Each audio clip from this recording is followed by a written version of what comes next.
Covid വാക്സിനുകൾ വിപണിയിൽ നിന്ന് പിൻവലിച്ചു എന്നാണ് ഫാർമസ്യൂട്ടിക്കൽ കമ്പനിയായ ആസ്ട്രസെനേക്ക പറയുന്നത്. വാക്സിൻ പാർശ്വഫലങ്ങൾ ഉണ്ടാക്കുമെന്ന് സ്ഥിരീകരിച്ചതിന് പിന്നാലെയാണ് തീരുമാനം.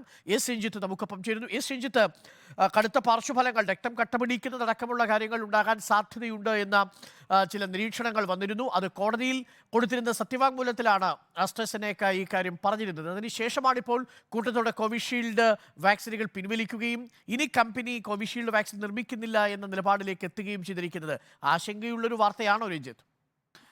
തീർച്ചയായും ഇപ്പോൾ ഈ കമ്പനിയുടെ ഒരു അറിയിപ്പ് എന്ന നിലയിൽ പറയുന്നത് ഇതുമായി ബന്ധപ്പെട്ട് നേരത്തെ പുറത്തു വന്ന വാർത്തകളുമായി ഇപ്പോൾ ഈ വാക്സിൻ പിൻവലിക്കുന്നതിന് ബന്ധമില്ല എന്ന് ആവർത്തിച്ച് പറയുകയാണ് കമ്പനി. പക്ഷേ നിലവിൽ ലഭ്യമാകുന്ന വിവരങ്ങൾ അനുസരിച്ച്, അല്ലെങ്കിൽ നമ്മൾ മനസ്സിലാക്കേണ്ടത്, ഇപ്പോൾ അരുൺ തന്നെ ഇവിടെ സൂചിപ്പിച്ചതുപോലെ ഈ കോവിഷീൽഡ് വാക്സിന് പാർശ്വഫലങ്ങൾ ഉണ്ട് എന്ന് നേരത്തെ കമ്പനി തന്നെ സമ്മതിച്ചതാണ്. അത് കോടതിയിൽ സത്യവാങ്മൂലമായി തന്നെ സമർപ്പിച്ചതാണ്.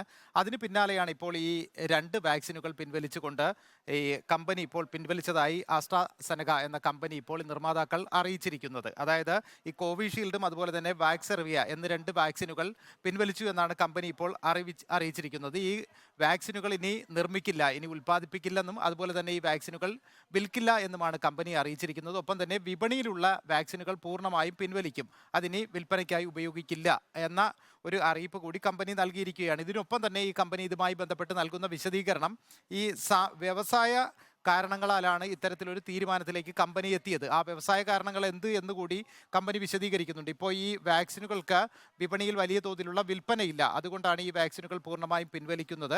അതേസമയം പാർശ്വഫലങ്ങൾ ഉണ്ട് എന്ന തരത്തിലുള്ള പ്രതികരണങ്ങളോ വാർത്തകളോ ഒക്കെ ഉണ്ടായിരുന്നു. അതുമായി ഇതിന് യാതൊരു തരത്തിലുള്ള ബന്ധവുമില്ല എന്നുകൂടി കമ്പനി വിശദീകരിക്കുകയാണ്. ഒപ്പം തന്നെ ഇതുമായി ബന്ധപ്പെട്ട് സുപ്രീം കോടതിയിലെ ഒരു കേസ് നിലനിൽക്കുകയും ചെയ്യുന്നുണ്ട്. ഒരു പൊതു താൽപര്യ ഹർജിയാണ് നിലനിൽക്കുന്നത്. ഈ കോവിഷീൽഡ് വാക്സിൻ ഉപയോഗിച്ചത് മൂലം നിരവധി ആളുകൾ പാർശ്വഫലങ്ങൾ ഉണ്ടായിട്ടുണ്ട്.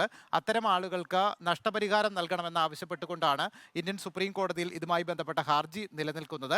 ഈ ഹർജി ഇന്ന് സുപ്രീം കോടതി പരിഗണിക്കാനുള്ള ഒരു സാഹചര്യം കൂടി നിലനിൽക്കുകയാണ്. ഈ ഹർജിക്കാരുടെ ഒരു പ്രധാനപ്പെട്ട ആവശ്യമെന്ന് പറയുന്നത്, ഈ കോവിഷീൽഡ് ഉപയോഗിച്ചവർക്ക് ഉണ്ടാകുന്ന ആരോഗ്യ പ്രശ്നങ്ങൾ സംബന്ധിച്ച് പഠിക്കുന്നതിന് വേണ്ടി ഒരു വിദഗ്ധ സമിതിയെ ചുമതലപ്പെടുത്തണം എന്ന ആവശ്യം കൂടി ഈ പൊതു താൽപര്യ ഹർജിയിൽ ഉന്നയിച്ചിട്ടുണ്ട്. ഇക്കാര്യത്തിൽ കൂടി ഇന്നൊരു പക്ഷേ സുപ്രീം കോടതിയിൽ നിന്ന് തീരുമാനമുണ്ടാകും.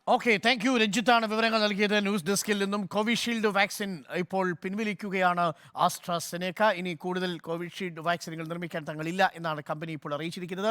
പാർശ്വഫലങ്ങൾ ഉണ്ട് എന്ന് കോടതിയിൽ സത്യവാങ്മൂലം നൽകിയതിന് പിന്നാലെയാണ് കമ്പനിയുടെ നടപടി. ഇത് രണ്ടും തമ്മിൽ ബന്ധമില്ല എന്ന് കമ്പനി പറയുന്നുണ്ടെങ്കിലും അതിൽ ചില ദുരൂഹതകളുണ്ട് എന്നാണ് നമ്മൾ മനസ്സിലാക്കുന്നത്. എന്തായാലും ആസ്ട്രാസെനേക്ക കോവിഷീൽഡിന്റെ കാര്യത്തിൽ ഇപ്പോൾ പിന്നാക്കം പോയിരിക്കുന്നു.